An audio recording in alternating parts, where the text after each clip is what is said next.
बिस्मिल्लाहिर्रहमानिर्रहीम। मैं हूं तारिक शहजाद और आज हमने पढ़ना है थर्मो रेगुलेशन इन मैमल्स कि मैमल्स में थर्मो रेगुलेशन कैसे होती है, यानी मैमल्स अपनी बॉडी का टेम्परेचर मेंटेन कैसे करते हैं।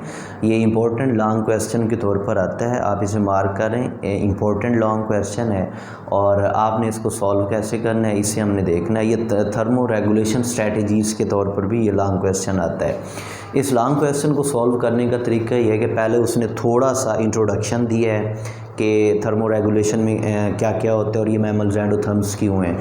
फिर उसके बाद वाली जितनी थ्योरी है आप उसके 3 पार्ट्स बना लें। पहला पार्ट ये बनेगा हीट प्रोडक्शन का कि इनमें हीट प्रोडक्शन कैसे होती है, हीट प्रोड्यूस कैसे होती है मैमल्स में। फिर दूसरे नंबर पर जो दूसरा हिस्सा बनना है इसका वो ये है कि एक्स्ट्रा हीट अगर प्रोड्यूस होती है तो वो हीट डेसिपेट कैसे होगी, मतलब वो हीट ज़ाया कैसे होगी। और थर्ड नंबर पर ये बनता है कि जो हीट प्रोड्यूस हुई है या ज़ाया होनी है, जो प्रोड्यूस करनी है या ज़ाया करनी है, वो आउटर इन्वायरमेंट के साथ इनका गेन या लॉस कैसे होगा, यानी आउटर इन्वायरमेंट के साथ ये उसको एक्सचेंज कैसे करेंगे। तो ये 3 इसकी मेन हेडिंग्स बनेंगी। फिर इसमें हम सब हेडिंग्स को देखते हैं।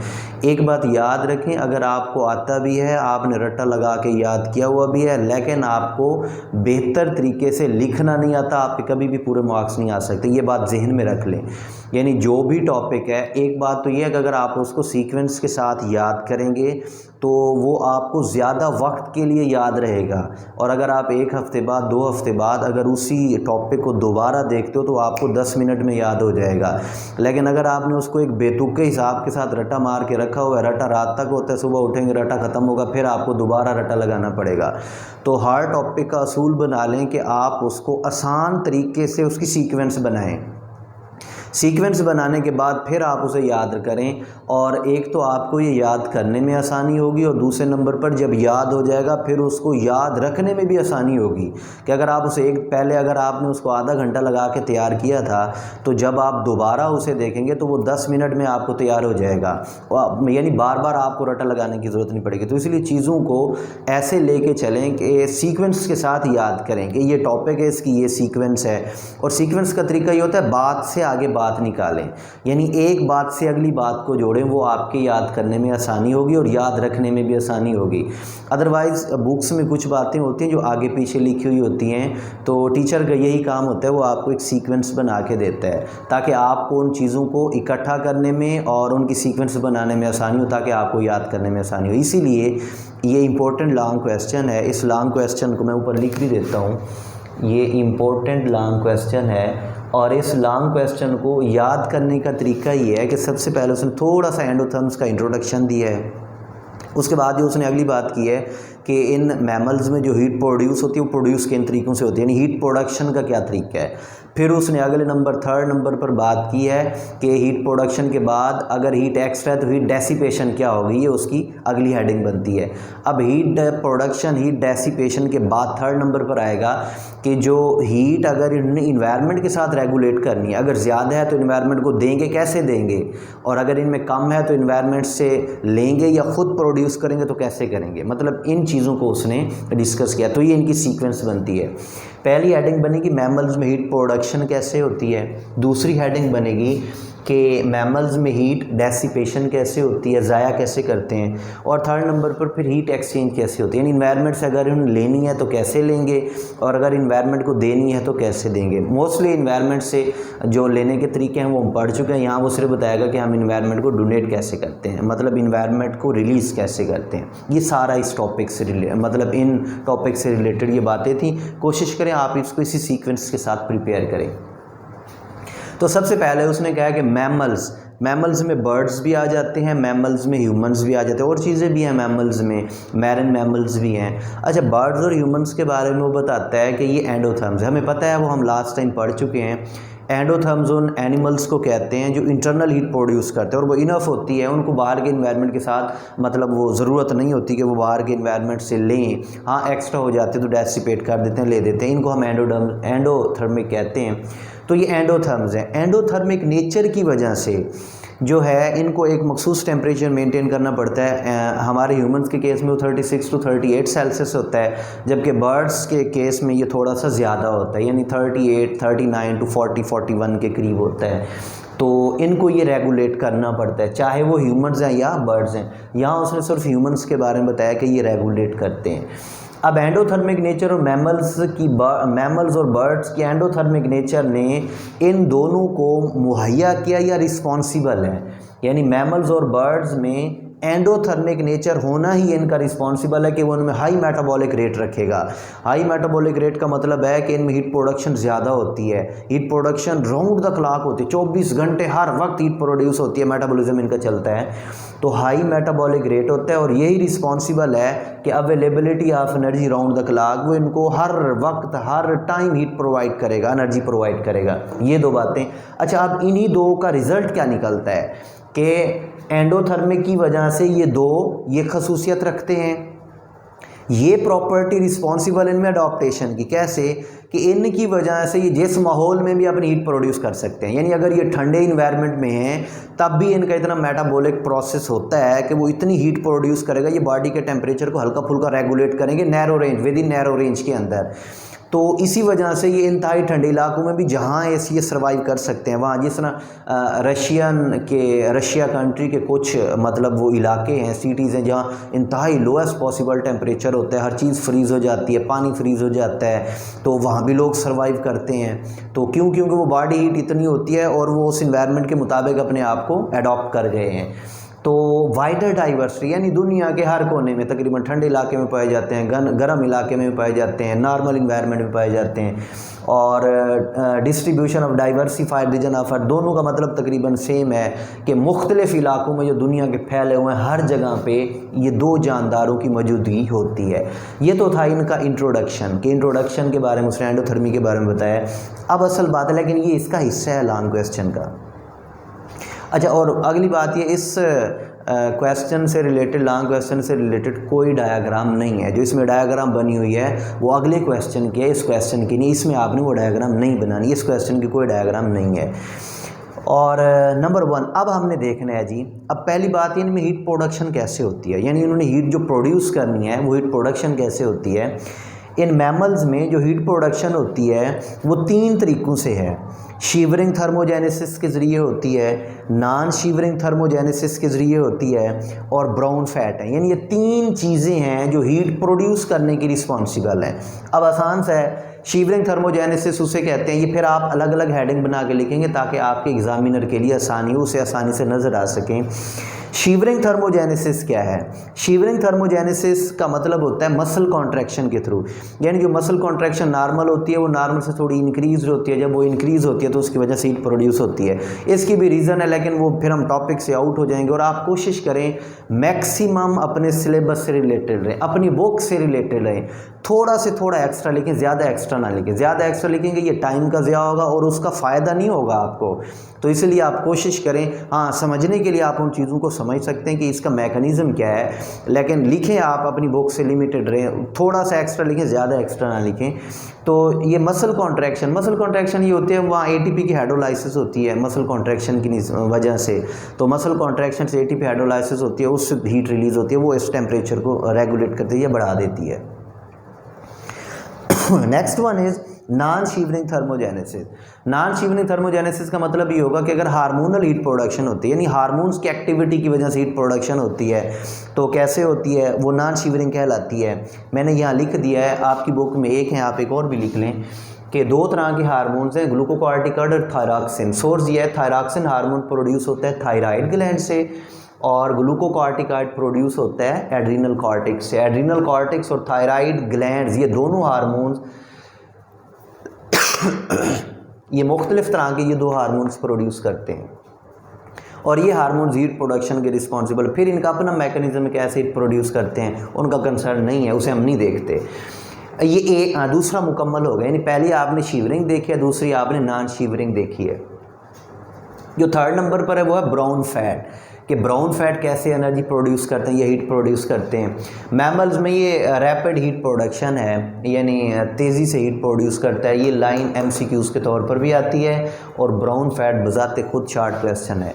और ज़हन में रखें कि ये शीवरिंग थर्मोजेनेसिस और नॉन शीवरिंग थर्मोजेनेसिस भी शार्ट क्वेश्चन के तौर पर आता है। तो ब्राउन फैट के बारे में अलग से भी वीडियो मैंने बनाई है, ब्राउन फैट को कंपेयर किया है वाइट फैट के साथ। ब्राउन फैट क्या होती है, हमारी बॉडी में पाई जाती है, बाकी मैमल्स की बॉडी में पाई जाती है। जो आमतौर पर आप फैट देखते हो ना, वो वाइट फैट होती है, मतलब जो जानवर ज़िबा करते हैं उनसे हमें हासिल होती है, गोश्त वगैरह लेते हैं उसके साथ होती है, वो वाइट फैट होती है।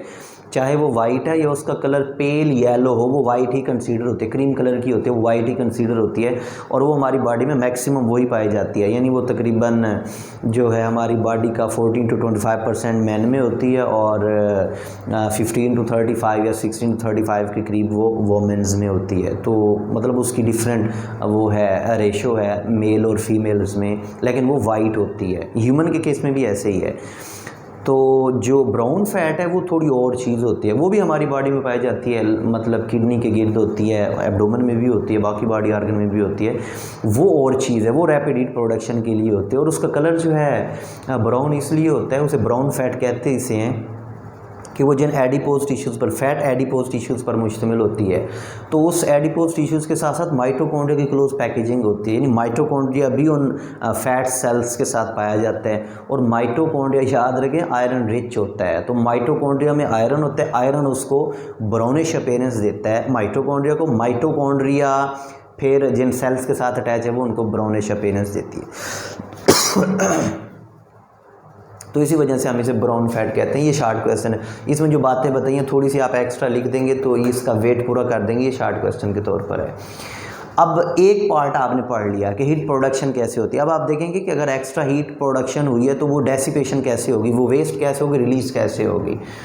तो ये लाइन आपकी बुक में नहीं है, ये लाइन आप ऐड कर लेंगे कि if over production of heat होती है तो फिर वो डेसिपेट कैसे होगी। डेसिपेट के उसने दो तरीके बताए हैं, एक तो इंक्रीज एक्सपोज सरफेस एरिया। आप देखें कि जब हमारी मतलब बिजली चली जाए, लाइट चली जाती है तो हम पसीना आना शुरू हो जाता है। फिर अगर ऐसे घर में बैठे रह हम कमीज़ मतलब उतार देते हैं या अपने जो क्लॉथ्स हैं उनको थोड़ा शॉर्ट कर लेते हैं, उससे होगा कि मैक्सिमम हमारी बॉडी बाहर के इन्वायरमेंट से एक्सपोज होती है, स्वीटिंग का प्रोसेस होगा, हीट को एस्केप होने में आसानी होगी। अगर आपने कपड़े पहने हुए हैं तो फिर स्वेटिंग का प्रोसेस थोड़ा ज़्यादा होगा, उस तरह से भी हीट रिलीज़ होती है। और इस तरह मतलब अगर आप बैठे हुए हैं या कोई जानवर वगैरह बैठा हुआ कुंडली मार के ऐसे शॉर्ट बॉल टाइप बना हुआ है तो उसका बॉडी सरफेस कम एक्सपोज है आउटर इन्वायरमेंट से। जब वो रिलैक्स हो जाएगा, खड़ा हो जाएगा, सीधा हो जाएगा तो पूरी बॉडी उसकी एक्सपोज होती है आउटर इन्वायरमेंट से, फिर वो मैक्सिमम हीट को रिलीज़ कर सकता है। तो पहली बात का मतलब तो ये है कि ब्लड फ्लो इंक्रीज होता है एक्सचेंज टू आउटर इन्वायरमेंट, तो आउटर इन्वायरमेंट के साथ वो हीट को अच्छे तरीके से एक्सचेंज करेगा। नंबर 2 है इवेपोरेटिव कूलिंग। इवेपोरेटिव कूलिंग मतलब वही होता है, स्वेटिंग का प्रोसेस होगा, और ये दोनों तकरीबन एक दूसरे के साथ अटैच होते हैं, जुड़े हुए होते हैं। ये आपका एक दूसरा कंप्लीट हो गया कि हीट डेसिपेशन कैसे, दो तरीके जो बताए हैं आपने बस वही करने हैं। Next one is exchange of heat. अब देखेंगे अगर उस मैमल्स का अपना टेम्परेचर लो है या टेम्परेचर हाई है तो फिर वो उसको रेगुलेट कैसे करेगा, वो 36 to 38 तक मेंटेन कैसे करेगा। तो इसकी फिर आपने दो हेडिंग्स बनानी है, कूल टेम्परेचर में क्या, ये बुक में भी बनी हुई हैं, और वार्म टेम्परेचर में क्या होगा ये हम देखेंगे। कूल टेम्परेचर में वैजो कंस्ट्रिक्शन होती है, वैजो डायलेशन की बात यहाँ लिखी हुई है, वो इससे रिलेटेड नहीं है, वो आप काट दें, वो इसमें ना लिखें। तो इन कूल टेम्परेचर में वैजो कंस्ट्रिक्शन होती है। वैजो कंस्ट्रिक्शन क्या होता है, खून की नालियों का सिकुड़ जाना, कि वो सिकुड़ेंगी तो वो एक्सपोज टू स्किन कम होंगी, जिसकी वजह से हीट का ज़िया नहीं होगा या हीट रिलीज़ नहीं होगी। नंबर 1 एंड ह्यूमंस में वो कहता है, अब ह्यूमंस की आपकी जो बुक में है ना ये बातें अलग अलग लिखी हुई हैं, आप उन अलग बातों को इकट्ठा करके एक ही जगह पे लिख दो, और मैंने इकट्ठा करके लिखा हुआ है, आपने भी ऐसे इसको लिखना है बार बार। मतलब एक दफ़ा ह्यूमन की बात बता के फिर वो मैमल्स की बात बताता है, फिर ह्यूमन की बात बताता है, आप उन दोनों को इकट्ठा कर दो। तो ह्यूमंस में सेवरल डिग्री लोअर, हमारी जो टांगे हैं और बाजू हैं इनका टेम्परेचर हमारी बॉडी के बाकी टेम्परेचर से जो है वो डाउन होता है। बाकी मेन ट्रंक आ जाता है, हमारा धड़ आ जाता है, इसमें टेम्परेचर थोड़ा ज़्यादा होता है, क्योंकि जो वाइटल बॉडी आर्गन्स हैं, हमारा स्टमक हो गया, हार्ट हो गया, इंटेस्टाइन हो गई, मतलब किडनी वगैरह हो गई, लीवर वगैरह, ये मेन आर्गन यहाँ पड़े हुए होते हैं। तो इनमें मेटाबॉलिज्म चल रहा होता है, उस वजह से इनमें हीट प्रोडक्शन थोड़ी ज़्यादा होती है, इनका टेम्परेचर ज़्यादा होता है एज़ कम्पेयर टू बाकी लेग्स और आर्म्स की निस्बत। तो एक बात तो ये है, मतलब इसका कोई रोल तो नहीं है, लेकिन वैसे उसने बताया कैसे होती है। और जो मेन रोल है वो फैटी लेयर का, हमारी बॉडी में फैटी लेयर होती है, और उस फैटी लेयर का काम ये होता है कि वो लेयर हमारी बॉडी के अंदर वाले टेम्परेचर को बाहर नहीं जाने देती। तो इसलिए अगर बाहर का टेम्परेचर कूल्ड है तो हमारी बॉडी के अंदर से हीट रिलीज़ नहीं होगी, ये इंसुलेटर के तौर पर एक्ट करेगी। अब लैंड मैमल्स में देखें, लैंड मैमल्स क्या करते हैं कि अगर बाहर का टेम्परेचर डाउन है तो वो अपनी रेज देयर फर, उनके बाल वगैरह या फर है मतलब उसको रेज करते हैं, एक्टिव करते हैं, जिसकी वजह से वो एयर जो है वो उन बालों के अंदर ट्रैप कर लेते हैं ट्रैप कर लेते हैं, यानी वो पकड़ के रखते हैं, उसको ट्रैप करते हैं। और वो जो थिक लेयर ऑफ एयर उनके हेयर्स में होती है, या वूली है तो वूल में होगी, या फर है तो फर में होगी, वो एक्ट एज एन इंसुलेटर के तौर पर एक्ट करेगी और उनके अंदर हीट को बाहर नहीं जाने देगी। अच्छा, raise their fur trap layer of air act as insulator. अच्छा, यहाँ से आप एक बात को नोट करें कि हमें सर्दी लगती क्यों है, यानी जब ठंड का मौसम होता है हमें ठंड क्यों लगती है। वो सिर्फ एक ही फिनोमिना है, उसका बाहर का टेम्परेचर होता है डाउन। जब बाहर का टेम्परेचर डाउन है और हमारी बॉडी का टेम्परेचर 37.5 मतलब इस तरह से होता है। अच्छा, अब जो बाहर का टेम्परेचर डाउन है वो हमारी बॉडी से हीट बाहर जा रही होती है और वो फैटी लेयर उसे रोकने की कोशिश करता है, लेकिन बाहर का टेम्परेचर कुछ ज़्यादा ही डाउन होता है, फिर हम मोटे कपड़े पहन लेते हैं। वो क्या करते हैं कि वो हमारी हीट को बाहर नहीं निकलने देते, और अगर वो हमारी बॉडी हीट को बाहर नहीं निकलने देंगे तो इसी तरह से फिर हमारी बॉडी का टेम्परेचर मेंटेन हो जाता है। या देखें कि सर्दियों के मौसम में जब हम रात को रज़ाई में सोए हुए होते हैं तो हम जब मतलब वो हम कहते हैं ना रज़ाई गर्म हो गई है, तो उसका मतलब ये होता है हमारी बॉडी की जो हीट निकलती है वो उसी इन्वायरमेंट में, वो रज़ाई के अंदर अंदर होती है, कंबल के अंदर अंदर होती है, इसलिए वो अंदर का टेम्परेचर हमारी बॉडी के टेम्परेचर से मेंटेन हो चुका होता है। इसलिए हमें अंदर ठंड नहीं लग रही होती, जो ही बाहर आते हैं फिर ठंड लगती है, क्योंकि वो बाहर फिर हमारी बॉडी से हीट एस्केप होना शुरू होती है। यानी आपको ठंड लगने का फिनोमिना ये है कि हमारी बॉडी से हीट बाहर जा रही होती है, इसलिए हमारी बॉडी का टेम्परेचर डाउन हो रहा होता है। एक कोयला है, अगर कोयले को आग लगी हुई है, वो उसका बॉडी टेम्परेचर अप है आउटर इन्वायरमेंट से, वो तब तक हीट को रिलीज़ करता रहता है जब तक कि वो खुद ठंडा ना हो जाए। तो एनिमल्स के साथ भी ऐसे ही होता है। ये रेज देयर फर कौन से मैमल्स करते हैं, ये एमसीक्यूज आते हैं, अपनी बुक के ऊपर मार्क कर लें। Next one is marine mammals. Marine mammals यानी पानियों में रहने वाले, मैरिन इन्वायरमेंट में रहने वाले वेल्स और सील्स के उसने एग्जांपल दी है। ये कूल्ड इन्वायरमेंट में रहते हैं और इनमें एक फ़ैट की लेयर होती है, उसे ब्लब्बर कहते हैं। ये उसी वाइट फैट से मिलती जुलती होती है, उसे ब्लब्बर कहते हैं, और वो ब्लब्बर एक्ट एज इंसुलेटर, ये भी एक एमसीक्यूज के तौर पर आता है। नेक्स्ट वन इज़, अब एक ख़त्म हो गया कि कूल्ड इन टेम्परेचर को ये कैसे मेंटेन करते हैं। अगला नंबर है जी, अगर वार्म टेम्परेचर है तब ये कैसे मेंटेन करेंगे। वार्म टेम्परेचर मैरिन मैमल्स कैसे मेंटेन करते हैं। Blood vessels outer layer of skin dissipated, यानी जो ब्लड वेसल है वो आउटर स्किन लेयर्स तक वो ले आते हैं और वैजो डायलेशन हो जाती है। मतलब वो जो वर्ड उसने पीछे लिखा था वैजो कंस्ट्रक्शन और वैजो डायलेशन, वैजो कंस्ट्रक्शन उधर आ गया, वैजो डायलेशन इधर आएगा। तो वैजो डायलेशन होती है, ब्लड को आउटर स्किन सरफेस पे फ्लो करवाया जाता है ताकि मैक्सिमम हीट को बाहर के इन्वायरमेंट में डेसिपेट किया जाए। Blood vessels outer layer of skin ये हीट को डेसिपेट करती हैं। और टर्स्ट्रियल मैमल्स क्या होते हैं। टर्स्ट्रियल मैमल्स में हीट का एस्केप कैसे होगा।